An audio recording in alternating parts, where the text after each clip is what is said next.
is the Bearcast, presented by Bird Culture Ford. Bird Culture Ford has been in Waco since 1936. Ford is the #1 selling truck in Texas 43 years running. The Bearcast is also presented by WellMed Medical Management and USMD Health System Dallas. Here's Craig Smoke and Grayson Grundhafer. What's up, everybody? Welcome into a brand new edition of the Bearcast on Sic'Em 365 Radio, Sic'Em365.com. It's the first week of February, and we kick the month off with plenty of sports news from football to men's and women's basketball, and, of course, recruiting as well. I'm Craig Smoke, Sic'Em 365 radio host, also writer for the website, and joined as always by Grayson Grundhafer, director of broadcasting, also team and recruiting reporter for Sic'Em365.com. And Grayson, Junior Day's wrapped up. We'll talk about what came out of that for Baylor, but we've also got basketball going on. We got spring sports starting up as well. How you doing this week? Yeah, doing good. I think this is one of those really exciting times. This past weekend was a lot of fun. The Junior Day on Sunday, obviously, a lot of recruits were in the house, getting to experience McLean Stadium, getting to see Baylor's campus, and overall, I think it was a really, really good weekend for Baylor football specifically, but the other sports were awesome as well. You know, you're talking about men's tennis. They're making their run at the ITA indoor event, and then, of course, women's and men's basketball having a lot of success. So yeah, it's a fun time right now. And I think for me, recruiting wise, it's been a lot of fun. I just wish this second signing day had a lot more meaning than it does. Yeah, it's this Wednesday, and we're not even thinking about it because, I guess Baylor's not expecting much in terms of fireworks. No, and I mean, Kumar committed to Oregon. He was kind of the last name out there that we had talked about a lot. So, I mean, if it does happen, it's going to be kind of just out of nowhere, kind of like an Alfonso Allen happened. But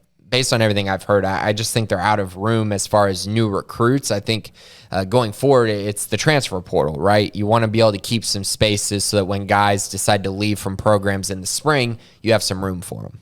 Yeah, so we will not be having a signing day show on Wednesday because there's not much point in talking about nobody jumping into the class, even if potentially there might be one or two. But we did do that the first time around, but no plans. I mean, no reason to this second time around with their lack of a class to sign on the second signing day. Yeah, and I don't know if Armstrong had planned on this, but there's a chance, I don't know what he decided on this, but there's a chance they might play the original signing day show on this signing day just because we talked about so many guys, had so many interviews. So we'll see if that ends up happening. Who knows? It may not be relevant by now, but yeah, well, so Kumar did commit to Oregon, and like you said, that was kind of one of their last big slots that they were looking at as far as this class goes. But they're pretty much, sewn up. They might have some additions over the next few months. A post-spring ball transfer comes in, something like that. But for the most part, the 2022 class is what it is. So 2023 has really now become the main focus, and we'll start off. Junior Day was a success in at least one way because they did pick up a commit from this weekend. Cy Ranch 4-star linebacker Christian Brathwaite committed to Baylor. He is commit number 8 for the class of 2023, had offers from Cal and Colorado and Tennessee and Texas Tech, among a few others, but linebacker, obviously a position that they are going to really always be interesting to follow. 6'1", 225, 4-star ranked on 247, as I mentioned. But the class of 2023 adds Christian Brathwaite. What can you tell us about him and what this addition means? Yeah, I mean, he's a 4-star prospect all the way across the board. He's 4-star on our website. Nationally, the composite rankings, he's a 4-star guy as well. You mentioned the offer list: Cal, Colorado, Tennessee, Texas Tech, all programs that really liked him. But I think at the end of the day, he was one who I actually expected to be even more relevant nationally. But the issue was he was dealing with an injury in the spring of last year going into this season, and it really held him back. So if you watch his film this year, this is a guy who wasn't even cleared for contact until August. So you're talking about, I mean, he had, 3 months, 4 months of playing time at the high school level where he really was not 100% this year. But 6'2", 225, I think he's a guy who, when next year's tape comes out, everyone's going to be like, oh man, this is what you were expecting that sophomore to junior jump to be. I'm seeing great things with him. He's so athletic. I think he's going to run right around a 4.6, probably mid 4.6, but fast, strong, kind of perfect for everything they want for a will linebacker or a Mike. I kind of anticipate him being a Mike linebacker, which of course is the Dylan Doyle role in this Baylor defense. So Christian Brathwaite from Cy Ranch joins Justin DeLeon and Austin Novosad and Hawkins Polley and Tyler Turner and Javion Wilcox, Jacavian Rogers, and Corey Huff Jr. as he becomes the newest member of the 2023 class. And for those watching the video, nice job, Armstrong, to have some highlights up there. So they added linebacker, but what else was noteworthy that you would like to pass along? Obviously, a lot of notes on the board, and for premium members, they've already been able to check a lot of that out. But in terms of just our listeners here, what stood out as far as Baylor's first big junior day? Yeah, so obviously the commitment of Christian Brathwaite is a good place to start. We just talked about him. I would also say I think another kind of interesting narrative that happened was Dallas Baker was on campus, the new Baylor wide receivers coach. He was there for junior day, and that was huge because Baylor had a bunch of really high-profile wide receivers on campus, including Michael Harrison-Pilot out of Temple, who actually came by our studio, talked about him, really enjoyed getting to know Dallas a little bit, and Montrell Hatton out of Carthage talked about Dallas Baker a little bit to me, and it seems like he's a guy who's really going to relate well with the recruits that they're trying to bring in, and they had nothing but good things to say about him. And apparently he also talked about how he's won a national championship at Florida. He won it in 2007 against Ohio State, so they were also happy to see that, a guy that's a proven winner at the college level. So I thought that was really cool to see him already make the trip from Buffalo to here and be present for junior day. Really quick turnaround after getting hired. So that was really cool to see. Do you want to comment on just kind of Dallas being there? I thought it was a big deal for this class. Yeah, I mean, that's cool. I don't really have much thought on it other than, that's great. He's already at work. Obviously didn't think he was going to take too long to get over here because they can't really afford him to take, his sweet time. But, that was a quick turnaround from hire to, already on campus. What would you kind of just observe from him or if anything? It was just mainly just positive comments from all the receivers who got to talk to him. It was mainly receivers who he was kind of paying attention to. I know he's talked to all the guys on the roster as well. He's already done those phone calls and everything as well. So he seems to be a guy that's really making a commitment to, I'm here and I'm present and trying to make things happen immediately, which I think is very important. And he's a guy who, it's expected that he's going to be a massive addition on the recruiting side of things. And so he's a guy who they definitely need to see him help them out in that area because, if you look at the staff, you look at the guys who are high level recruiters, they need to add to that. They need to continue to add and bring in more guys. So it's good to have him. Obviously, he was hired, over the weekend? Friday, I think, was when that was announced. So, yeah, big hire there. As far as other takeaways, I mean, really, I think the overall message that I've heard a lot is person over player. And they continue to use that a ton. That's been their massive trademark on the recruiting side of things. And it's resonated extremely well with recruits. I think every recruit I talk to mentioned that person over player aspect. The fact that when they're on campus, they're not really talking about X's and O's and football all that much. They're talking about, how can Baylor make you a better person? How can this coaching staff build a relationship with you and make you a better person in the long run? So I think it's one of those decisions where they make it to where it's a life decision instead of just a 3 or 4 year decision. And I think that resonates really, really well with recruits. Yeah, it seems to. I mean, that's something they've really hammered home, and guys have seemed to have really, bought into and, believed in. And it's not just a slogan. It's something that clearly when you talk to these players, I mean, they actually go to a deeper level. It's not just the on the surface football stuff. So it's a slogan. It's kind of a tagline in a way, but it's also real stuff when you sign up to play for this football team, that they are going to try to develop you as much as a person, as a player, or more so as a person than as a player. But I mean, that Dallas Baker hire, it's like we've been waiting so long for a wide receivers coach to be hired, even though it's only been a couple of weeks. It seems like it's been a long time. I think just because for so long the safety spot was open after Pallage left, and they finally fill that. But yeah, then Chancey Stuckey leaves, and here comes Dallas Baker. So yeah, the coaching staff's intact, and they've made their hires, and that's all now sewn up with the hire of Dallas Baker. And were you really able to learn, or did you really try to dive too much into him outside of what you saw this weekend? I mean, I know everybody kind of had their initial impression. Some people were wanting like a name. Everybody loves a name. Like they want like T.O. to be the wide receivers coach or whatever. But I don't know. I looked at Dallas Bay. I wasn't trying to think like, oh, who's the splashiest name possible?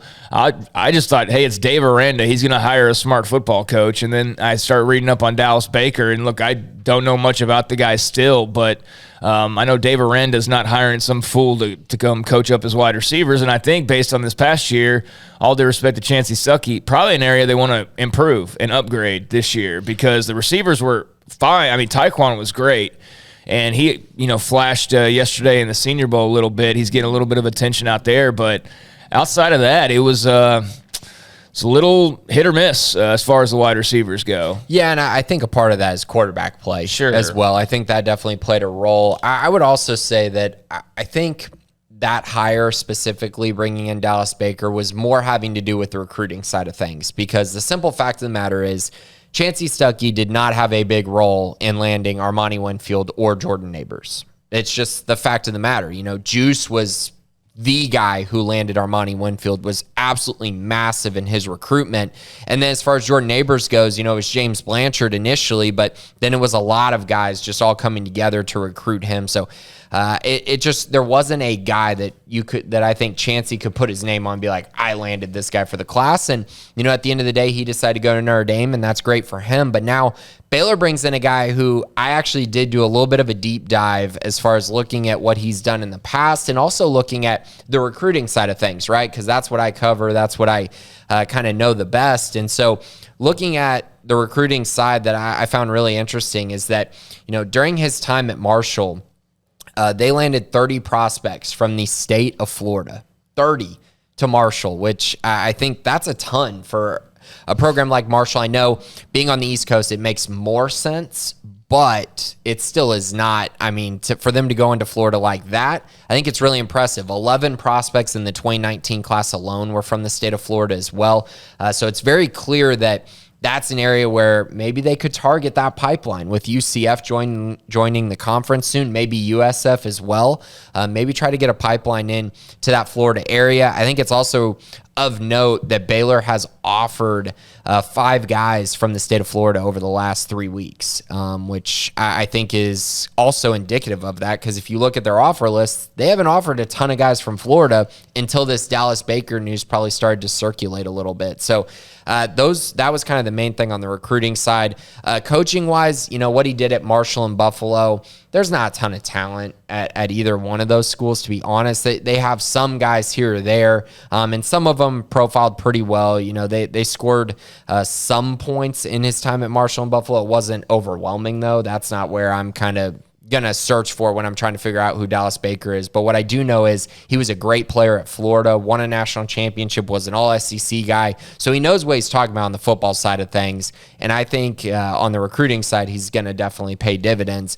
I also want to mention a wide receivers coach is not going to dictate how good an offense is. Like, unless he's the passing game coordinator, he's really just there trying to develop the receivers, right? Trying to make them better, trying to get them to a point where they can fit in the offense better. But at the end of the day, if you're not a passing game coordinator, it's really hard to say how much control you have of the offense and things that happen throughout the rhythm of a game. So Dallas Baker, a new wide receivers coach, Christian Brathwaite, new commit for 2023.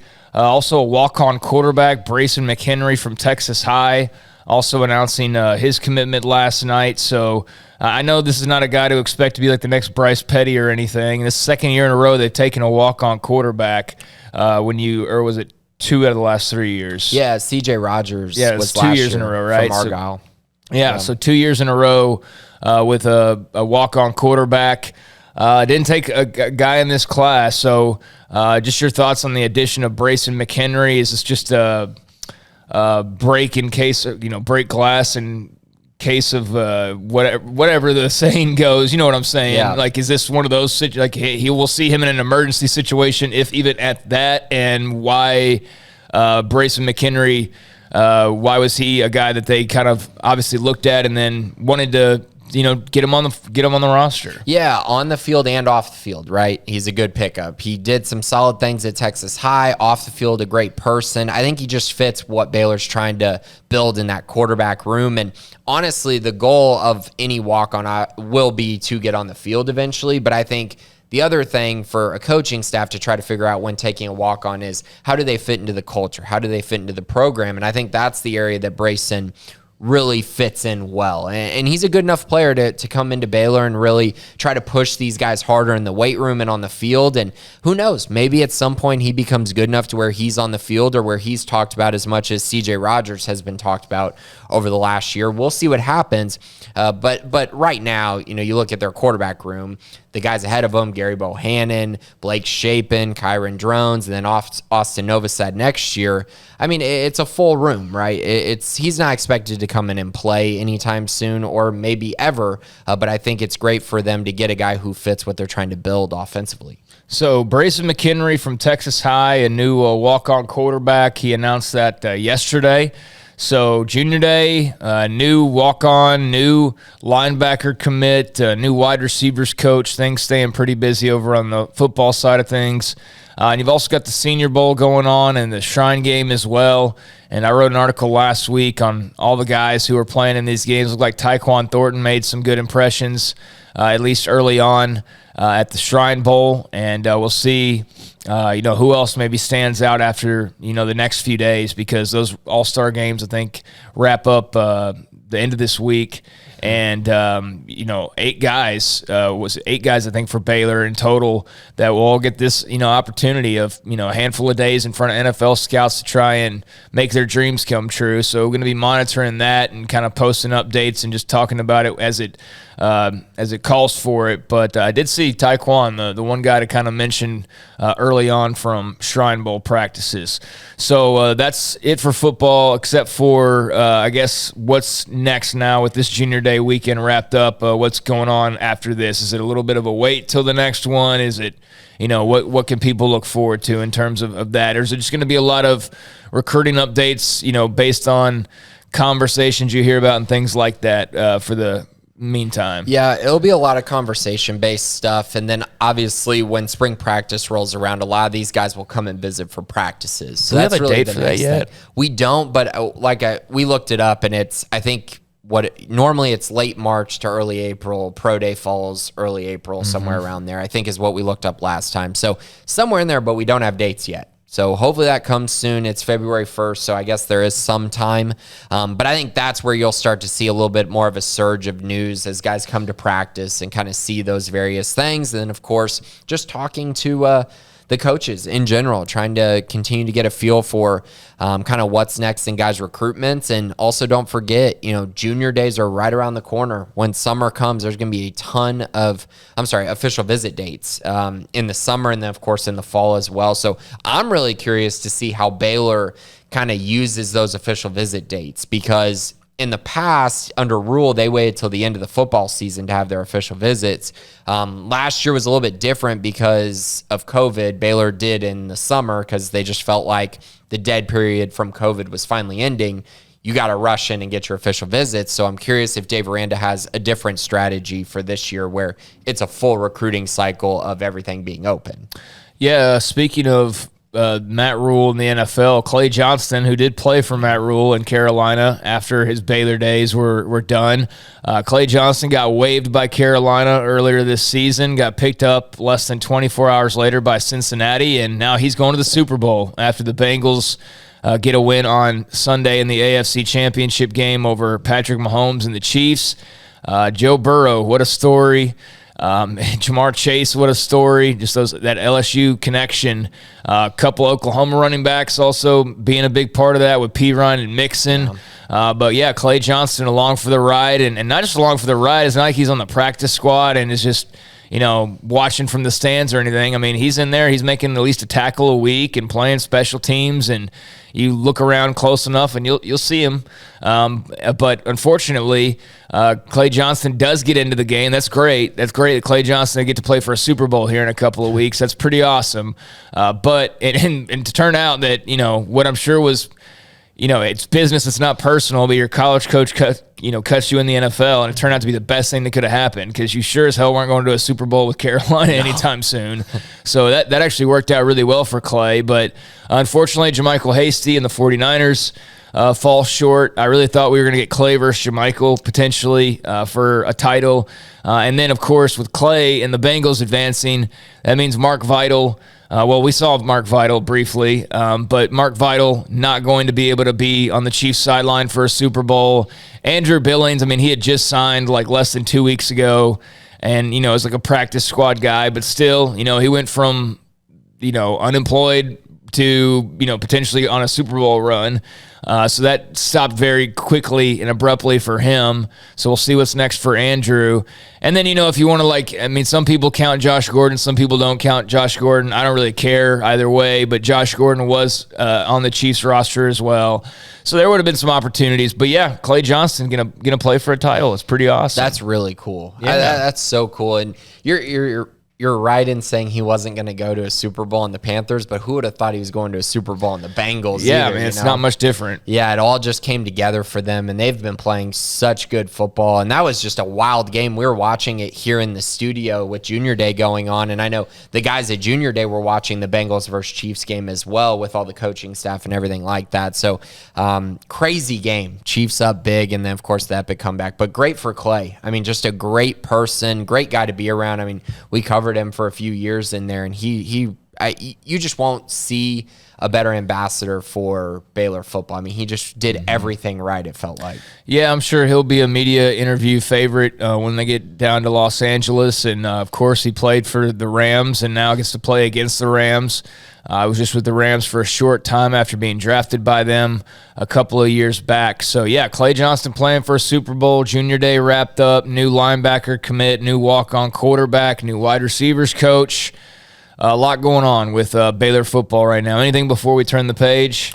No, I don't think so. Lots of basketball to talk about. Yeah, basketball. Last night, the Baylor men eked out a victory over West Virginia, and it was not easy, but James Akinjo had a big night, comes up with 25 points, and Matthew Meyer did not score for a large stretch of that game, and then he finally, there with less than 4 minutes to go, put one in the bucket, and then he grabbed a few more and ended up scoring all of his 9 points in the very end of the game, basically, as Akinjo and Meyer, turned out to be the pair that got it done ultimately for the Bears over the Mountaineers. Of course, we knew coming in that they were going to be shorthanded at guard because of injuries. Had two guards on the roster going in, two scholarship guards on the roster going into last night's game as far as healthy players go. So they were a bit shorthanded, which has kind of been a theme this year, and one that you just hope at some point they can finally get all their health right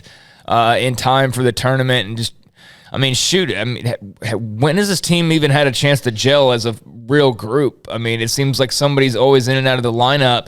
But no matter what looked like it was going to be a loss last night at home for a good stretch of that game, just because, it was a bit of a struggle.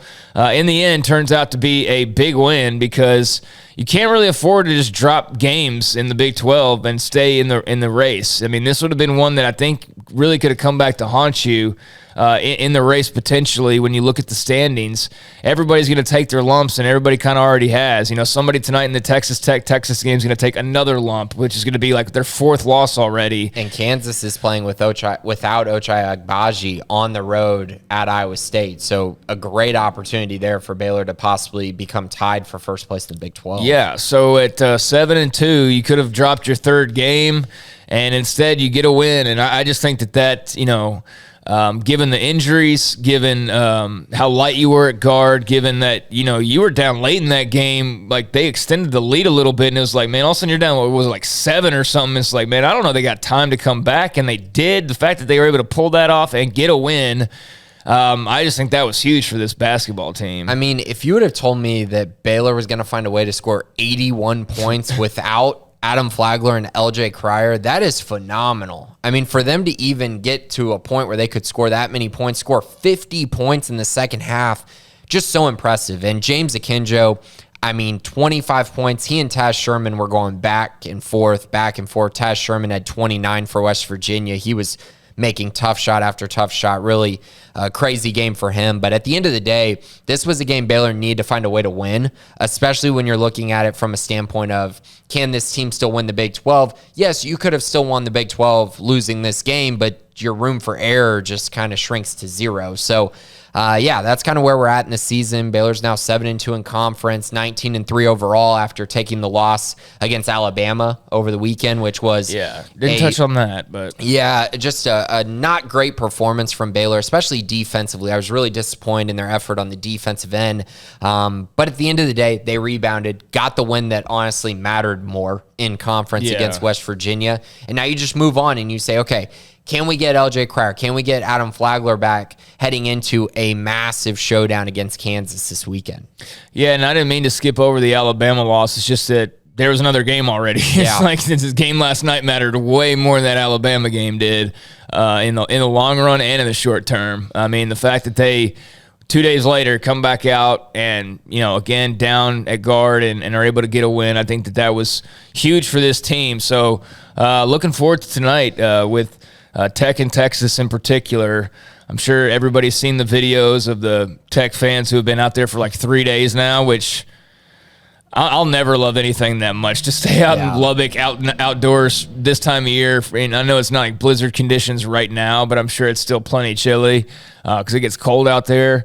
But that's a hot ticket, and it's going to be a hostile crowd, and I'm sure will be a very festive game. But, somebody's going to take another loss in Big 12 play. So your thoughts on Tech and Texas? Yeah, I'm really excited about this matchup. I think Tech's going to beat them, though. I think Tech's the better team overall, but it will be a good matchup. Texas held their own in the Big 12 SEC Challenge by knocking off Tennessee, so it should be a good matchup. Both of them won in the Big 12 SEC Challenge. Unfortunately, the Big 12 just collapsed. Yeah, not a good weekend. No, not at all. Against a really bad SEC, to be honest. But, hey, it is what it is. So I'm expecting Tech to win tonight. I'm also expecting Iowa State to beat Kansas tonight. I would kind of be shocked if they didn't. Ochai Agbaji, there's a chance he might be the player of the year nationally. He's been that good. He has just been so good for Kansas. I don't know that they're going to be able to overcome that loss, especially on the road. But I will say the Big 12 table has turned a little bit. With West Virginia struggling at 2-6, K-State's now 2-6 in the conference as well.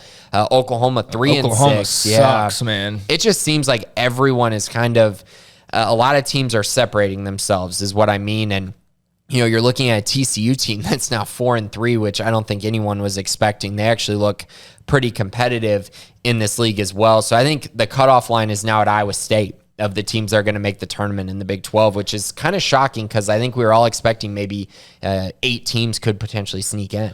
Yeah, that's looking a little less likely as of today. Still possible, but like Oklahoma's going to have to get their act together in a major way. West Virginia's going to have to get their act together in a major way. Bob Huggins was complaining a couple games back about you could tell he had concerns about his team and we'll rebound, we'll get it back. And I think they've now lost like 2 more in a row. And it's just like, okay, you're now 2-6 in the Big 12. Tonight, if, let's see here, what was I just looking at? Okay. You got, Baylor's at 7-2, and tonight one of Tech or Texas. Whoever loses that game will be 2 games behind Baylor for second place, and whoever wins will remain 1 game behind Baylor. Of course, they haven't played Texas at all yet, and they've lost to Texas Tech in the one meeting that was in Waco. So plenty of tough games still remaining, that's for sure. But as of right now, they're solidly in second place. Yeah, and there's 5 teams still in this. TCU's still in this at 4-3. But I will say, if Kansas Kansas does lose tonight, Baylor will move up to number 1 in sole possession because KU will be half a game behind them with one less win in conference play. So a lot of season left. I actually expected there to be a little bit more separation at this point, but so far it just has not happened that way. It's a deep league, and we've talked about that a few times. And for Baylor, they just need to go out and continue to try to stack wins together. And they got the 2 Kansas teams coming up before they have those huge matchups in state with Texas, Texas Tech, and TCU after that. Yeah, huge one coming up later this week, here in 4 days. It'll be Baylor and Kansas in Lawrence, number 10 Jayhawks up next for the number 8 Bears. So that's going to be a huge contest upcoming this weekend, and that'll say a lot. And then we'll see what happens around the rest of the Big 12. But yeah, you're right. They've got KU on the road, and then it'll be K-State on the road, and then it'll be Texas at home, and then it'll be Tech on the road, and then TCU at home. So, yeah, these next handful of games are all going to be very important, and then you're starting to get down to kind of like the nitty-gritty before, the postseason begins. So, big, crucial stretch upcoming for the Baylor men, and just hopefully they can get healthy. I mean, that's the biggest thing, is just trying to get healthy at this point and get your full team out on the floor, because it doesn't feel like we've really watched the full team much, if at all, this year. Very rarely have we seen them at full capacity. So a big win last night to beat West Virginia following that loss to Alabama, which thankfully didn't have any real bearing other than maybe top 25 talk, but nothing in terms of the Big 12. So that was the one saving grace from that loss, and they rebounded nicely. Over on the women's side of things, the Baylor women have now strung together 5 straight wins, and sandwiched there in the middle, the win over number 7 Iowa State, but turned around, got back-to-back road wins over Texas Tech and West Virginia. So the Lady Bears now 15-4 on the year, and what a turnaround and switch in momentum it's been for them.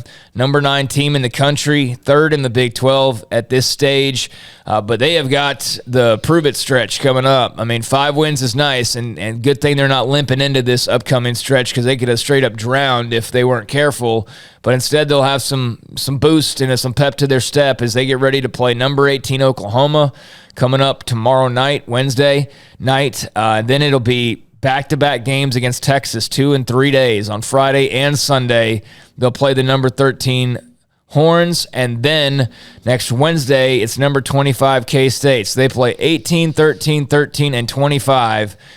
3 of those 4 games at home over the next 8 days. So we will see very soon, in the next 8 days, we'll really know a lot and where to really, truly kind of view them, I think, in about 1 week's time. Yeah, and the good news is the standings really haven't flipped a whole lot in the women's basketball standings as far as the Big 12 goes. Iowa State, Oklahoma, both 7-2. Baylor sitting there at 5-2 in conference. So there's still an upper echelon in the conference right now, and it's an important stretch, though. I think they got to find a way to at least go 2-2. But 3-1 should honestly be the expectation. Really 4-0. They're good enough to beat all 3 of these teams, Texas twice if need be. It is hard to beat a team back-to-back. That's kind of a tough stretch that's thrown in there. And they also have one 3 days. Yeah, and they have one later against TCU where it's back-to-back like that as well. That's always tough to do, to get your mind mentally focused. If you win the first one, to go out and try to win the second one, especially on the road. So we'll see how that goes, but this women's basketball team is good enough. I think they're finally hitting their groove a little bit. They did what they were supposed to do, beating Tech and West Virginia, and now they got to come out and do things that maybe they aren't supposed to do, which is go out and win all 4 of these games against top 25 quality teams.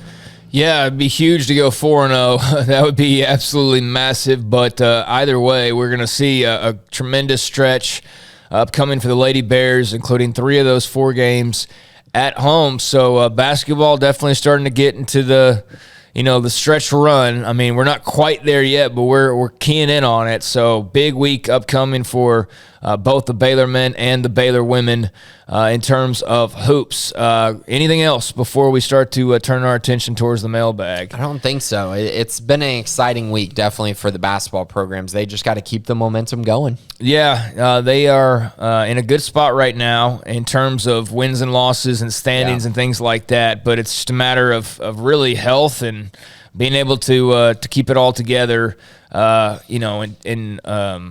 I guess in both cases, just health, and because neither one can really afford to lose anybody at this stage, and they've battled that, both of them, all year. But yeah, just keep doing what they're doing, and we'll see where it takes both these basketball teams. But both of them, looking set for the tournament, looking set for even playing for titles. So we'll see what happens. All right, to the mailbag. This week we'll start off with Billy 21. He asks, will Coach Miranda be ready to retire before he signs his new contract? Yikes, how many dot the I's, cross the T's, and money marks does it take? I don't know. I'm tired of talking about it at this stage. If you don't believe it's happening, that's fine. If you can't wait for just an announcement knowing that it's happening, that's fine too. But yeah, I don't have any more answers for Dave Miranda's contract. We asked Mac Rhodes last week. Again, he said it's coming soon. And that's all I can say at this point. And now I'm almost getting tired of talking about it. Yeah, and I mean, it's going to happen soon, yeah, which is what Max said. And you're going to talk to him again today, so I'm sure there'll be some sort of question. I don't know that we will ask. Oh, you want to ask? I mean, because what's the point? Because he's just going to say the same thing, and then Billy next week or whoever will be like, hey, Dave, we'll just do the same thing we've done for the last month. So yeah, I would just take Mac at his word. It's going to happen soon. They're just, there's a lot that goes into this. And so I'm sure they're trying to just finalize a couple things. Yeah. Gary Patterson was on UT's campus for like 2 months before he was officially announced as being hired, so these things do take time. I don't know why it's not just announced already. And at this point, I'm starting to not even care, to be perfectly honest with you. But Billy, we should see that soon enough. Alpha Needle, where does Baylor finish in the Big 12 for baseball this year? Not number one. I feel safe saying that. I know it just has been kind of disappointing, their finishes a couple times. I think they're going to finish third or fourth. I think that's kind of where I'm at. Yeah, I don't know. I haven't dug too much into them. They were picked fifth, I think, in the preseason poll, but I think they can finish better than that. I have a feeling they'll be better than TCU, and then it's kind of just a matter of, can they get lucky here or there? Can they find a way to win some close ones, which they've struggled with. I mean, in all honesty, they got to figure out a way to make a super regional here at some point, because Coach Rod's been here long enough for them to where they should be at a point where they go to a regional and find a way to get the job done, because they've been there a lot, and I expect them to get back there. It's just a matter of, can they win when they get to that point?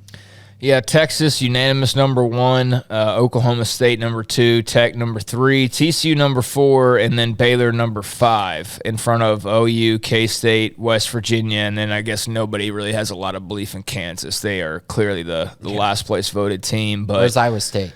Yeah, at home, playing baseball video games or something. Yeah, they don't have a squad, of course, but it's not something I've given a whole lot of thought to. I mean, kind of need to drum up some excitement and, get some of that going. But, yeah, baseball is almost here. So we will see what happens with Coach Rodriguez's bunch. Order the following on your predicted. And I'd say, somewhere like 4th or 5th in conference. I mean, I'm definitely not picking them to be better than Texas. Texas Tech, I wouldn't put them above right now either. And I guess Oklahoma State's expected to be pretty good as well. So I don't know, somewhere in that top 4 area, I would hope I think they'll get one of them. I think they'll get by one of them. One of those two. I think Texas and Texas Tech are probably going to be the 2 best teams. Yeah. They have the culture built and all of that. Yep. All right. Alphanate also asks, order the following on your predicted finish date. I-35 construction through Waco, new basketball pavilion, Dave Aranda's new contract, UT and OU moving to the SEC. I got Aranda's contract, Texas and OU moving, the pavilion, and then construction to finish, because I don't believe, even when they put reports out that they're way ahead of schedule, I just don't believe in construction. I've seen how long it takes, and I'm not believing it. So I think that'll be last. Yeah, like a month ago, they dug up the road right next to us, and a month later, the road's just dug up. It's even worse. Yeah, it doesn't look it looks worse than when it started, and I haven't seen a guy out there in like a week. Whereas they were there digging it up 24/7, and since they did that, I like occasionally every couple of days see somebody randomly like looking in a hole at something, But I mean, this is like a side street project that's taken weeks already and is nowhere close to looking done. So I have no faith in construction projects, especially ones that announce they're going to be done early. I don't know what Baylor was thinking with that, because now they just got people's hopes up. But yeah, I'd say Dave Aranda's new contract, because that's coming. I know people, again, want to freak out about why he hasn't been officially announced yet or whatever. But again, I'm kind of over it at this point. But I'd say that'll come first. The Texas and Oklahoma, basketball pavilion and I-35. I'd go with that as well. T-Rex men's tennis punched their ticket to the ITA Indoor Championships yet again. Lost in the final last year to North Carolina. Can this team bring home a new trophy this season? And we mentioned that prior to recording, but yes, men's tennis in the indoor championships. Should have mentioned that at the top, but that's a big deal. And they've been a program that's experienced some pretty good success here as of late. But your thoughts on men's tennis? Yeah, I mean, they're the number 2 team in the entire nation, so they absolutely can win the ITA championship. They've been in this position a lot, and like T-Rex said, can they bring in a new trophy? Because I don't know that they've ever won this event before. It seems like every year they've been incredibly good. They still come in and just aren't able to get it done in this particular event. But I think they have a great chance. I really do. The bracket's not out yet, so that'll kind of play a big part in it, seeing kind of their path. But I think at the end of the day, this Baylor men's team is one of the best in the country. So, yeah, of course they have a shot to win it. I really like what I saw from them over the weekend. They were utterly dominant against Miami and William and Mary. And they finished, runner-up last year in this, right? To North Carolina, and then, in the same event. They finished runner-up in both the indoor and outdoors championships. To Florida. Which, that's great that you got there, but it's kind of like with football, getting to the Big 12 title game or to a big bowl game. Okay, it's great that you got there. All right, we celebrated that, cool. Now win it. Winning's what matters, and I'm sure Michael Woodson is wanting that more than anybody, so good luck to those guys as they try to, bring home some more championships ultimately. But, I got to feel great about men's tennis and the shape that program's in right now. Congrats to them on reaching yet another indoor championship. Scotty B also Scotty B, sorry. Would you say at a minimum Baylor women's basketball needs to win at least 2 of our next 3, though Texas isn't unbeatable in Austin since Texas lost twice at home in the Big 12 already? At minimum. So I guess that would be, in order to win the conference, do they have to win 2 of the next 3? I don't think so, but I would say they definitely need to win 2 of the next 4. How about that? Add in the K-State game, they definitely need to go 2-2 over the next 4. Yeah, they go 2-2 playing, 4 straight top 25 games, and I would say 3 of those are at home. So if you could go 3-1, that'd be freaking amazing. Yeah. But also you're playing Texas twice in 3 days. Just got to avoid going 0-2 in those games, especially. But, 2-2, I think would be – you'd feel okay about that, but I'd feel great about 3-1. And, obviously, if you could somehow sweep that, all of a sudden we'll be talking about this team in an entirely different way. They'll be a top 5 team if they go 4-0. Yeah, but I'm not necessarily expecting that. That's going to be really tough to do. But, that would be, I think, at worst, you'd want a 2-2 record, a 2-2 split. Scotty, also, as soon as I know the national indoor tournament schedule for men's tennis, I'll post it on the premium side and all over social media, so it will be easier to keep track. Of course, Scotty, a big tennis fan, so we do appreciate that, Scotty, as always. Doc Crowell, Rule had a clear mission statement in recruiting and altered the scouting department to match. We see Miranda restructuring now, too. What part of recruiting are they focusing on that will be improved by the shakeup? Early identification, maybe?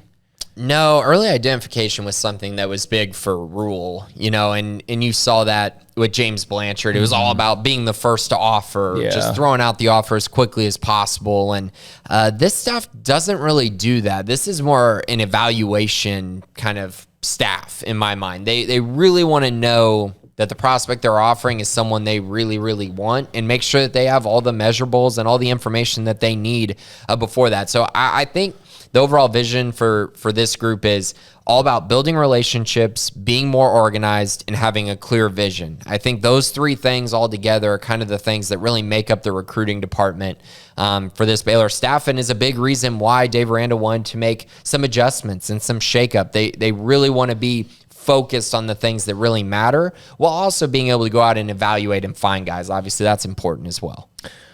Doc, also, how would you change the 23 recruit rankings without bias? I just feel like that's such a broad question. I mean, my Sic'Em 365 rankings are up on the site. Yeah, you can actually see them. For the Baylor commits, they're all there. I don't go through and do rankings for every single recruit in the entire nation. I do a lot for the kids in the state of Texas, though.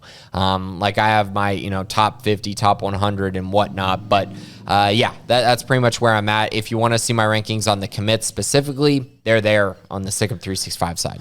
The highest rated commit right now is Christian Brathwaite. He's the 1 4-star out of the 8. But let me ask you this. There's 4 guys not even ranked at all by 247. Javion Wilcox, Tyler Turner, Jakevian Rogers, and Corey Huff Jr. Where do you kind of see those guys falling? Yeah, so actually on our side of things, I have De Leon and Novosad as the top 2 prospects in the class. I got Brathwaite as a 4-star and Turner as a 4-star.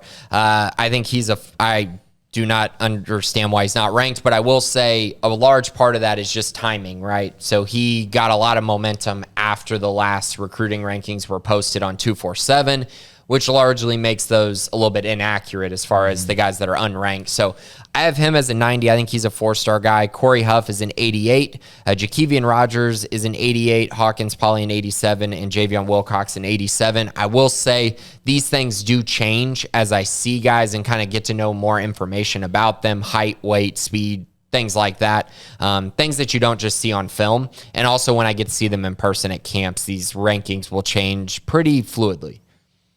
All right. Appreciate the question. Do you guys bring up the big NIL deals players are getting with 365s, a little aside when interviewing them? If not, can you?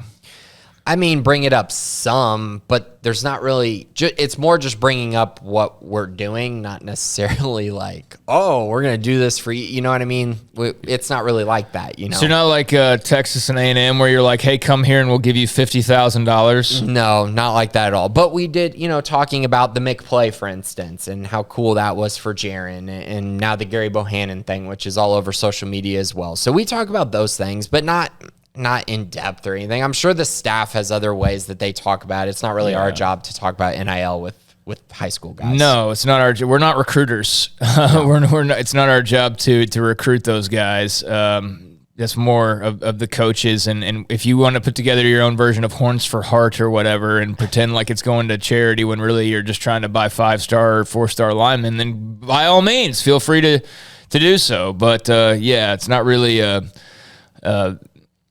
as big of a talk. I don't know. I'm sure when they're talking to coaches, it's a much bigger talking point. But I swear fans mention NIL more than probably anybody in terms of like fears and just worry and is our school doing enough? And just a lot of NIL. About to get another question about NIL coming up. Grizair, when Grayson commented last week he expected at least 2 commits from the weekend, I thought that might be tough given how highly ranked prospects are having to weigh their options with big NIL money schools in the mix. Getting Brathwaite's massive and can't be overstated, but how much do you think NIL is playing a factor in the decisions of some of these 4-stars and high 3-stars? I mean, I'll stand by this. I think it's much more of a factor for the 5-star, high 4-star guys. I also think it matters who they are, like where they come from and what their backgrounds are. Because I think if you're, I don't think Quinn Ewers grew up in the streets really. I think he's probably always been pretty okay.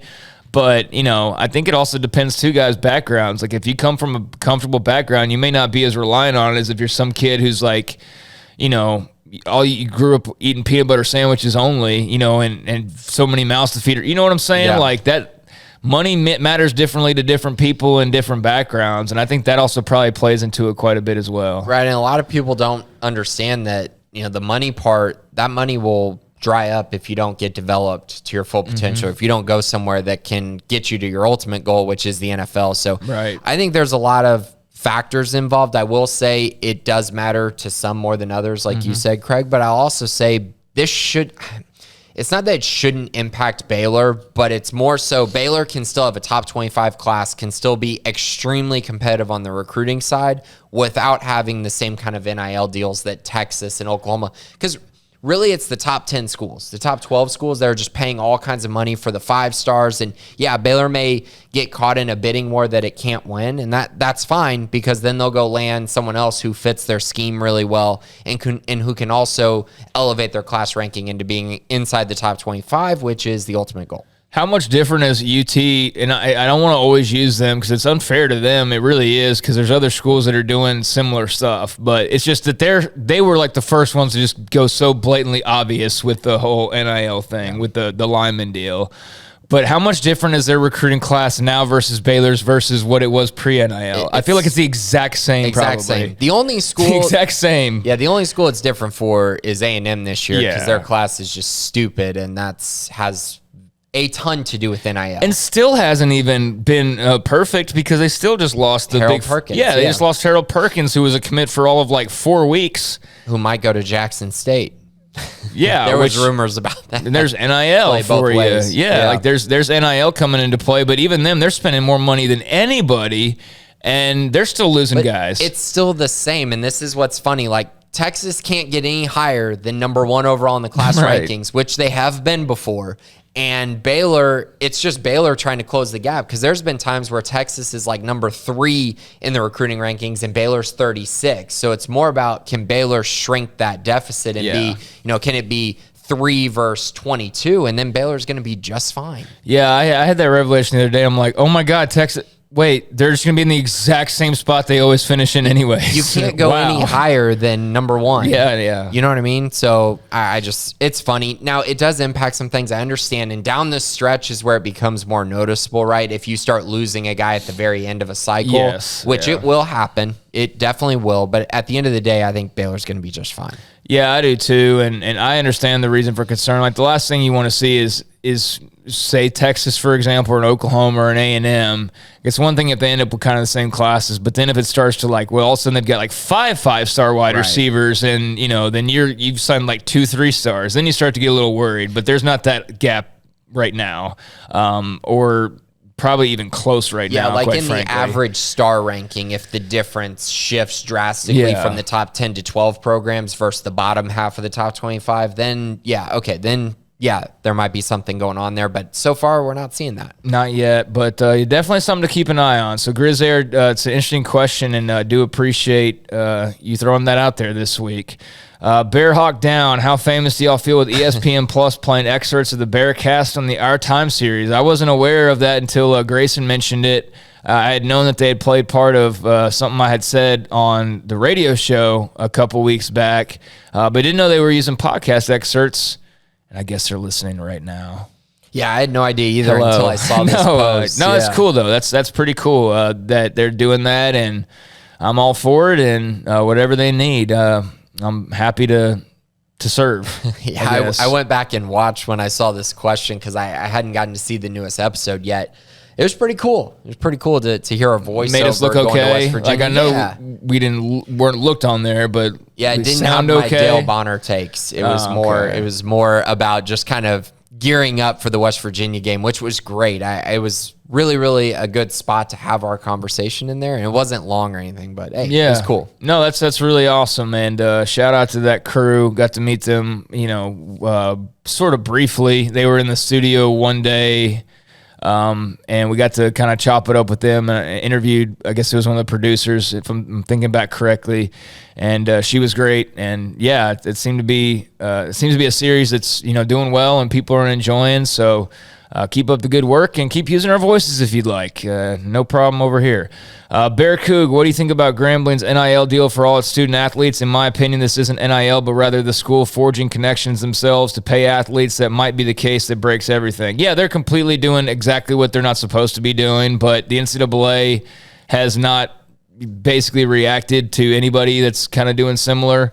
Bear Cook says, I don't know about other schools, junior. Okay, well, we'll get to that one in a second. But the Grambling NIL deal, have you seen anything on that? Yeah, isn't it like annual income? Yeah, it's like basically a job. It's basically a job. Yeah, that's crazy. It's horrible. I mean, but that's what it's going to turn into until, like Mac Rhodes said, there's some sort of legislation that comes out where you actually can punish teams. I know he talked to you all about it, a week or two ago? Yeah. So until that happens, I mean, it's a free-for-all.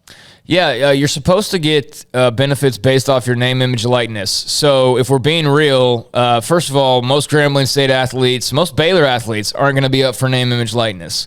And this is for every single football athlete. So yeah, it's pay to play is what Grambling's doing. Because I guess They're just saying, screw it, throw your hands up. And especially the HBCUs, there's such a push right now because of what Deion's done. There's like this push to kind of like try and take over, and not maybe take over, but try and really sway the power, I feel like. And this is just another step potentially towards doing that. Unless the NCAA does anything about it, well, more teams are going to do it and just say, like, yeah, you just sign up and check gets handed over, I guess. But it's weird. Scholarship, student athlete, name, image, likeness for every single one of them. Every Grambling athlete receives annual income for their NIL. The deal is believed to be the first of its kind. So no additional details. And I would be curious to actually hear more details because it could be like $50 per person for all we know. But definitely interesting. Let's see here. I don't know about other schools' junior days, but what does Baylor's junior day have that makes us the most different in the eyes of recruits who may have went to other junior days? I mean, I think it's going to be very similar. You go on a campus tour and you kind of go and do various things, whether it's watch a game, eat a meal with everyone. I mean, it's all pretty much the same except for the relationship aspect, right? So the coaches that you talk to, the players you get to hear from, that's really what makes it different and special. So it all comes down to those relationships, and that's what makes, one junior day better than the others. And a lot of the guys that I talked to said this was the best junior day they were on, and that's a great indication because that means, for the most part, that they just have great relationships and enjoyed talking to the various coaches and players who were there. James Taylor 1, describe your thoughts on the wide receiver coach Hiron. Was it more the initial option we wanted fell through? Was it more that Dallas blew them out of the water? And are you surprised we didn't make more of a name hire? We kind of addressed this earlier, the whole name thing. But yeah, I mean, I'm a little surprised they didn't make more of a name hire, I guess, just kind of based on what I thought they were going to be able to do with hiring at the position. But, after doing research, I understand it a little bit more. I think they feel like he's proven. He's a proven commodity. He's coached the wide receiver position before. And I think on the recruiting side of things is where he really blew the staff out of the water. And I really think he's going to do a great job. So I think that's kind of how it ended up. I know they had a bunch of interviews, so I'm not really sure if they didn't get their top option, but I do think they ended up with a guy that they really, really like. Now that we have shut down the portal discussion until after spring, what do you think is a must-have to win the Big 12, and do you think there is one? To me, it's cornerback. Yeah, I think cornerback. Or it's Charlie Brewer, because you just said CB. Yeah. Yeah, imagine. They bring Charlie Brewer back. He's competing for the job again. No more drama, please. No, I think he's done. Yeah, I think it's cornerback. After looking at the roster, it just seems like, it's great to have Mark Milton back, and you have Al Walcott kind of locked into one cornerback spot, but I think they need another true starting corner opposite of Walcott, and then you have Mark Milton as depth along with all the young guys like Tevin Williams and Chateau Reed and A.J. McCarty, but I still think they need more of a proven commodity there. So, yeah, I would say cornerback, but there are a lot of positions that I think they'll look at. Getting another pass rusher would be really nice, maybe at that jack position to come in and just be a true pass rusher option. I think that could be another area they could address. And then maybe running back and wide receiver. We've talked about those two positions quite a bit as well. All right. Have they fully completed the recruiting staff restructuring, and can you give an overview? Also, I didn't see it anywhere, but what happened to Vince G, a.k.a. Vince Ginta?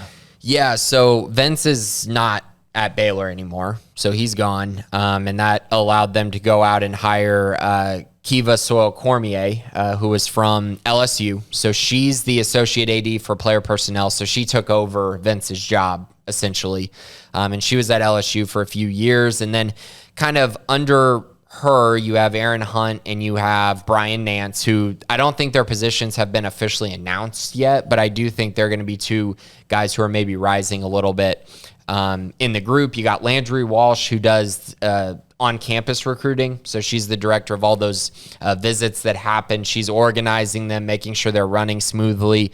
So that's more what Landry will be focused on. And then Conor Morgan is coordinator of player personnel. So he's going to do a lot of scouting. I think that's an area that he really thrives at. And then organization. So making sure that everything is put together really well for trips by the coaches and visits and basically traveling things along those lines. And also coordination of, who's talking to who, which recruits are you talking to, and kind of just making sure everything is moving really, really well together. The new hire of Tyler Foster, he's an associate director of player personnel.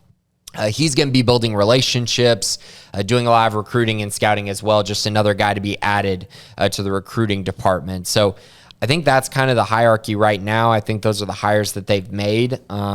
I think that's pretty much it on the recruit. Oh, and then Larry Mcdonald, who is assistant AD for football recruiting, but he does a lot more than just the recruiting side of things. But graphics and visualization, things like that, I know he's a part of. So he's another guy in there who's near the top of the hierarchy. All right. Let's see here. Is there any chatter on Baylor being a bigger player with another NIL after it cost us some potential recruits this last recruiting cycle? And do you think some of that focus on building should turn to NIL funds? I mean, what's more important to compete in this day and age, NIL or facilities?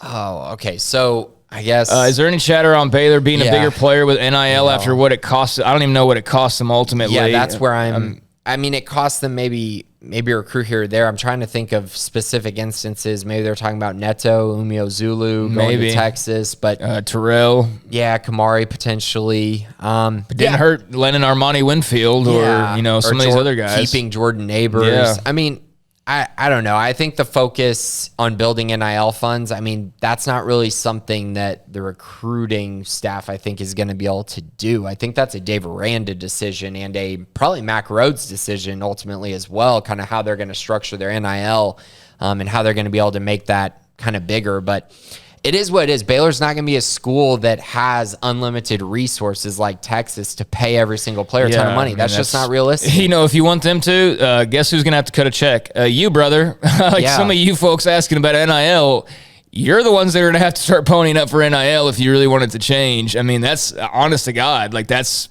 the only way. I mean, because I'm not paying anything for, Baylor athletes. So, I mean, it's... Did this Horns for Heart and all this other stuff, this is all just the alumni. So, if you want Baylor to do better, open up your wallet. That's all I can tell you at this point. Yeah, I'm with you. And I think that it's also one of those things where Baylor knows they're not going to be able to compete on a large scale NIL-wise, so they have to be smart with how they use their various ability to capitalize on NIL. But also, they got to make sure that that's not the main part of their recruiting pitch, because if it is, they're going to lose a ton of battles. Yeah, I mean, that's true as well. I mean, believe it or not, I know NIL's running wild right now, but most of their class, I don't think that had anything to do with NIL. Most of the guys they're going to bring in won't have anything to do with NIL. Maybe here and there, but look, they're just going to be swimming in a different pool most likely from these other schools. So when you see all these NIL collectives and the next thing that people are going to try and use, Baylor can't get too behind the 8 ball on that. But the reality is, unless the alumni want to start ponying up millions of dollars to go get Quinn Ewers, then it is what it is. It is what it is. Let's see here. Baylor Dad 79, and thank you for the question, James Taylor. You guys are one of the top reasons I pay for this site. Well, thank you, Baylor Dad. Really appreciate that. Do you feel our men's basketball injuries could be a blessing in disguise? Sure, we've lost a few games, but the growth I'm seeing out of every player, not just the bench, has got to be helpful in March. And also ask, how do you feel about Bonner's play, for instance? Grayson, known Bonner hater. I'm just kidding. We talked about him last week. It was funny that we talked about him last week and turned around and probably had the Bama game. Yeah, he played pretty well. Showing. He didn't play great against West Virginia. I think he was 2 of 7. But again, he plays hard. He goes out there, did everything he could. And honestly, Adam Flagler wasn't there. LJ Cryer wasn't there. So he played 36 minutes. That I know that everyone can get mad at me or whatnot, but if he's playing 36 minutes a game, I don't think Baylor's winning a national championship. That's just how I feel. And I don't think he will when LJ Cryer and Adam Flagler are there. So that's kind of where I'm at, but I am seeing him get better, right? And that's what you want. You want to see improvement. I think by this time next year, Bonner might be a guy that you can really, really go and say, man, he's made a big jump from one year to the next. So yeah, I think you're seeing a lot of guys have to play different roles. I think Jeremy Sohan has become much more confident in his offensive abilities. He's been doing it all year, but I saw some shots against West Virginia that I don't think he would have taken earlier in the season, and I think that's going to pay dividends as the season progresses. Matt Meyer has been basically forced to kind of go out of his shooting slump. Early in the season, he was not shooting well, and Baylor could figure out ways to maybe either not play him or kind of take him off the court and allow the guards to go out there and flourish. But with all of them gone, he's been asked to really play well on the offensive end, and he's gone through stretches this year where he's played really well and then not so well. But, hey, it's forced him to shoot the ball more and try to shoot himself out of the slump, which, yes, could pay dividends as well. I do think when they get Cryer back and when they're at full strength with Flagler, Cryer, and Akinjo, this is going to be a very tough team to beat. They're just so dynamic on the offensive side. And like you said, I think it could be a blessing in disguise with all the minutes that these younger guys are playing. Yeah, I was thinking about that last night. I was like, man, they can never just get together and as a whole team be able to play a game. They'd be really good, and they're pretty good even in their different variations. But, yeah, can we just get these guys all on the court at one point in time and let them see what they can do? Because it's been a while. I mean, 81 points while shooting that poorly from the free throw line. I mean, that... I get so tired of that. Yeah, Sohan was 2 of 8 from the free throw line. Really rough there, but I just don't get it. I just, and it's been like years of that, where I just don't get it. Except for last year. Last year, but I don't understand it. I do not, and I will never understand how guys cannot shoot free throws that are playing high-level college basketball. Yeah. I mean, if you're Shaq and like the ball is like a marble to you,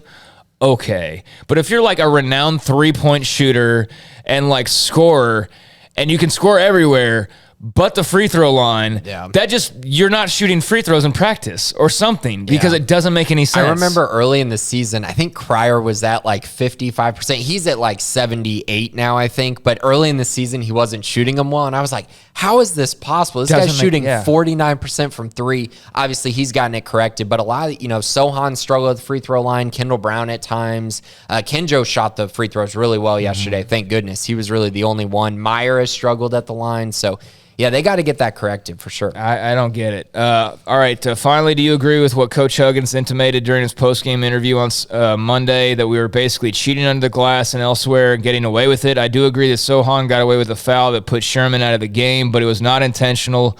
Huggins seemed to be implying that Jeremy did it on purpose and the rest ignored it. Yeah, I saw he was complaining, but, they were too physical on the glass and things like that. But go ahead. I can tell you're ready to. For a guy that implemented a full court press for 20 years in which his guys literally mauled ball handlers all the way up the court and got away with it every single home game. And there was a reason why his teams have really struggled in March for the most part. Even his best teams, he's had a couple good teams where they've made runs, but he's had years where they would go to the tournament and lose early because they weren't getting away with all this hand checking that they were doing. I just think it's utterly ridiculous that he is out here complaining about fouls under the basket when his team is one of the worst teams at finishing around the rim, and they have been all year long. That hasn't been something that has changed. So they're bad at that. And a guy who it's just so hypocritical that his entire career has been based off of guys essentially fouling guys all the way up the court. And now he's sitting here complaining. It's just ridiculous to hear this from Huggins, and really disappointing to hear this from him just because his team is not winning games.